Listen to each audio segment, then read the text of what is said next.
Hello friends, SS novels ఛానల్కు స్వాగతం. మీరు గనక మొదటిసారి మన వీడియోలు చూస్తున్నట్లయితే దయచేసి మన ఛానల్ని సబ్స్క్రైబ్ చేసుకోండి. అలాగే పక్కనే ఉన్న గంట సింబల్ని క్లిక్ చేయడం మర్చిపోకండి. విజయవాడ నగరంలో అజయ్ ఒక సాదాసీదా ఆటో డ్రైవర్. కష్టపడి పనిచేస్తూ కుటుంబాన్ని పోషించుకునే రకం. అది 2021 మార్చి నెల.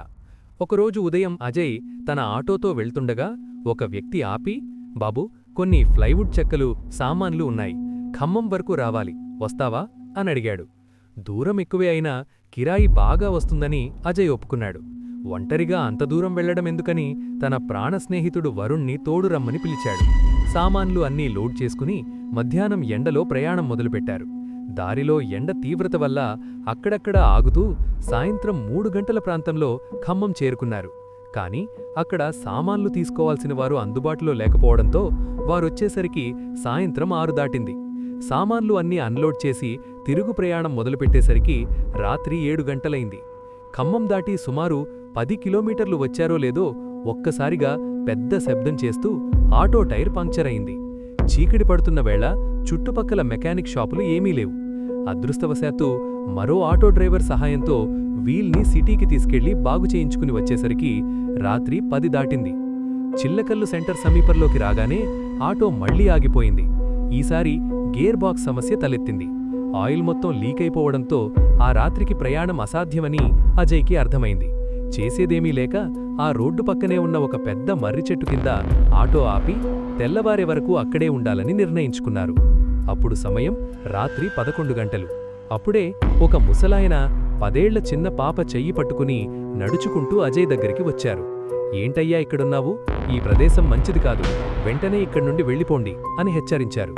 బండి రిపేర్ అయ్యిందని అజయ్ చెప్పినా ఆయన పదే పదే వెళ్ళిపోమ్మని చెప్పి చీకట్లోకి వెళ్ళిపోయారు. అజయ్ ఆటో పైన పడుకున్నాడు. వరుణ్ లోపల సీట్లో నిద్రపోయాడు. అర్ధరాత్రి దాటాక వాతావరణం నిశ్శబ్దంగా మారింది. నక్కల ఊళలు, కీచురాళ్ల శబ్దాలు భయం గొలుపుతున్నాయి.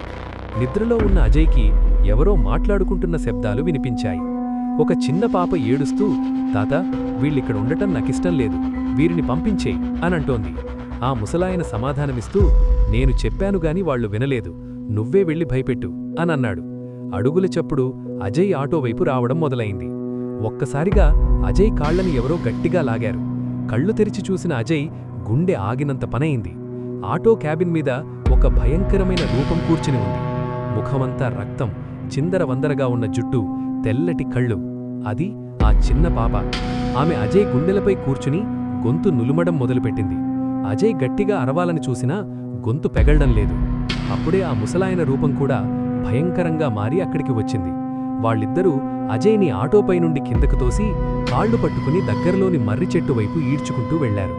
అజయ్ శరీరం నేలకు గీసుకుపోతూ తీవ్రమైన నొప్పితో విలవిల్లాడాడు. ఆ ఆత్మలు అతణ్ణి విచక్షణారహితంగా కొట్టాయి. మా ప్రదేశానికెందుకొచ్చారు అని గర్జిస్తూ హింసించాయి.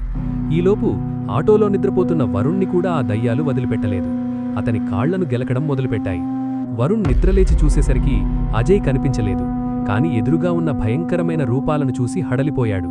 ప్రాణభయంతో వరుణ్ తనకు తెలిసిన హనుమాన్ చాలీసాని గట్టిగా చలవడం మొదలుపెట్టాడు. ఆ మంత్రాల ధాటికి ఆ ఆత్మలు వెనక్కు తగ్గి చీకట్లోకి మాయమైపోయాయి. వరుణ్ పరుగున వెళ్లి మర్రి చెట్టు కింద స్పృహ తప్పిపడి ఉన్న అజయ్ని లేపాడు. అజయ్ ఒళ్లంతా దెబ్బలతో వాచిపోయి ఉంది. కొంతసేపటికి అటుగా వస్తున్న ఒక లారీని ఆపి ప్రాధేయపడగా ఆ డ్రైవర్ వారిని ఊరిలోకి తీసుకెళ్లాడు. ఆ డ్రైవర్ అసలు విషయం చెప్పాడు. కొన్నేళ్ల క్రితం సరిగ్గా ఇదే చోట ఒక తాత, మనవరాలు ఆటోలో వెళ్తుండగా లారీ ఢీకొట్టి అక్కడికక్కడే మరణించారు. అప్పటినుండి వారి ఆత్మలు అక్కడే తిరుగుతూ కనిపిస్తాయి. అజయ్ 3 రోజులపాటు తీవ్రమైన జ్వరంతో బాధపడ్డాడు. ప్రాణాలతో బయటపడ్డందుకు దేవుడికి మొక్కుకున్నాడు.